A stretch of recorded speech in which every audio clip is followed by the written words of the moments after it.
ఐదేళ్ళం గాడిదలు కాశారా వైసీపీ ప్రభుత్వం? ఆయన ఆదోని ఎమ్మెల్యే గారు వచ్చి దానికి అడ్డుకొని ఇంకా అది అధికార ధామంతో ఆయన ఐదేళ్ళం గాడిదలు కాశారా?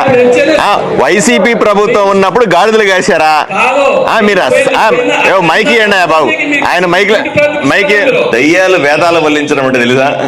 ఇదే.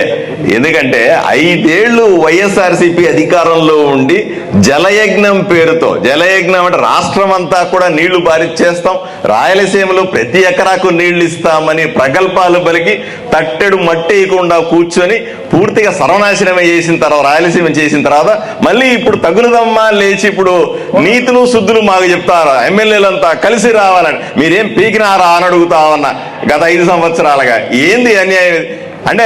మీరు అధికారంలో ఉంటే ఓ రకంగాను, ప్రతిపక్షంలో ఉంటే ఇంకో రకంగా మాట్లాడతారా? ఇలా మాట్లాడడం సరైనది కదా. ఇట్లా మాట్లాడే చివరికి 11 సీట్లు వచ్చినాయి మీకు. ఇంకా మాట్లాడడం మొదలు పెడితే 1 సీటు మిగులుతుంది.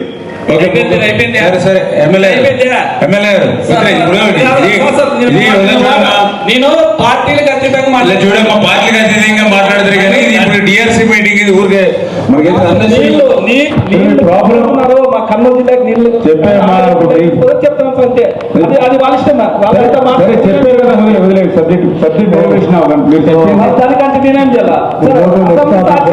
6,40,000 కోట్లు ఉంటే మీరు ఎమ్మెల్యే గారు నీకంటే నాకు లెక్కలు బాగా తెలుసు, చెప్పమంటే లెక్కలు చెప్తా. చేతగాక మీరు గమ్మున కూర్చున్నారు. ఈ రోజు నాశనం చేసిన రాయలసీమను బాగు చేస్తామని మేం ప్రయత్నం చేస్తా ఉంటే మీరు వచ్చి అడ్డం తగిలేది, పెద్ద పెద్ద మాటలు మాట్లాడేది. అయ్యా, ఊరకే మాట్లాడడానికి కాదు. మీరు మొదట 5 సంవత్సరాల రాయలసీమకు ఏం ప్రాజెక్టు చేశారు, ఎన్ని నీళ్ళు ఇచ్చారో చెప్పి మాట్లాడు. తమాషా ఇదేమన్నా? మేము వింటా ఉన్నామని చెప్తా ఉంటారు కథలంతా కూడా. ఇదేం పద్ధతి? ఇది పద్ధతి కానే కాదు. పార్టీ నాశనం చేసింది మీరు కదా, నాశనం చేసింది మీరు కదా, దానికి సమాధానం చెప్పి తీరాల్సిందే.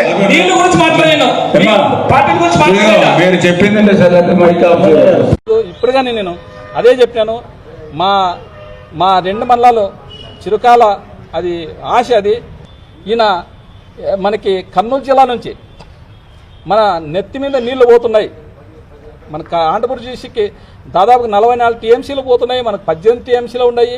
మీరు ఖచ్చితంగా మన కర్నూలు జిల్లాలో మేలుకోవాలని నేనే చెప్తుంటే దానికి ఆయన ఆదోని ఎమ్మెల్యే గారు వచ్చి దానికి అడ్డుకొని ఇంకా అది అధికార ధామంతో ఆయన అసలు దానికి నేను అడిగిన దానికి ఆయన మాట్లాడడానికి అసలు అర్థమే లేదు. నేను అడిగిందేమి నీళ్ళ గురించి, ప్రజల గురించి అడుగుతున్నాను. ప్రజల సమస్యలు మన ఎందుకంటే మన నెత్తి మీద నీళ్ళు పోతున్నాయి.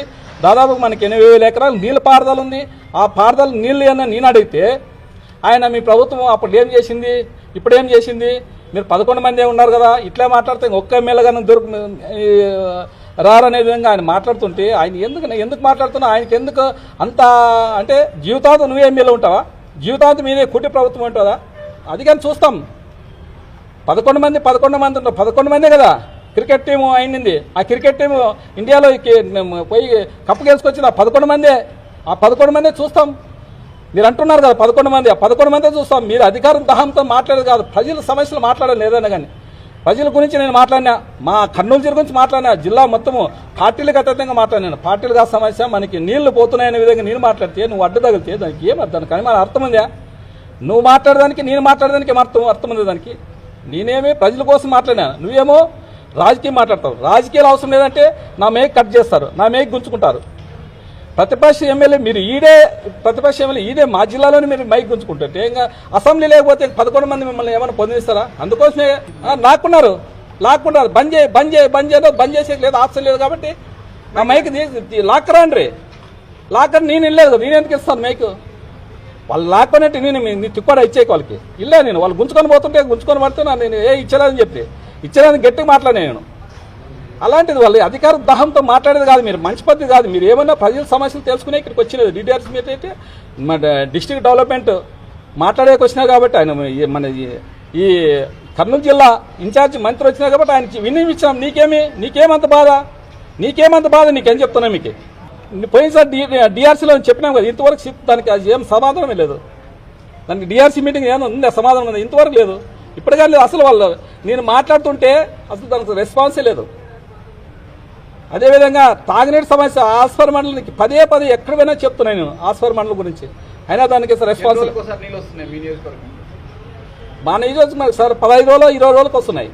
అదే 15 రోజులు వచ్చినా కానీ సస్టెంట్గా అసలు రావట్లేదు. అసలు తాగునీటి చాలా ఘోరంగా ఉంది మా ఆలూరు కాన్స్టిట్యూన్సీ మాత్రం. వాళ్ళేమో ఇక్కడ కర్నూలు రోజు వస్తాయంటారు, మాకు 15 రోజులు 20 రోజులకు వచ్చినా కానీ రావట్లేదు. ఎవరు చెప్పుకోవాలా? ఇప్పుడు మీటింగ్ ఇప్పుడు అధికారులు చెప్పుకుంటే మీ అధికారులు మేము మైకులు లాక్కుంటే నేమో ఎవరు చెప్పుకోవాలా? మేము ఎందుకు రావాలి మీటింగ్లకి? ఇక్కడ మా కాన్స్టిట్యూన్సీ గురించి నేను చెప్పాలి కదా, నన్ను గెలిపించినా నేను చెప్పాలి కదా, చెప్పాలనే నేను ఓడినా ఓడొచ్చిన ఆయనకి మీరు లాక్కుంటే ఇంకెట్లా?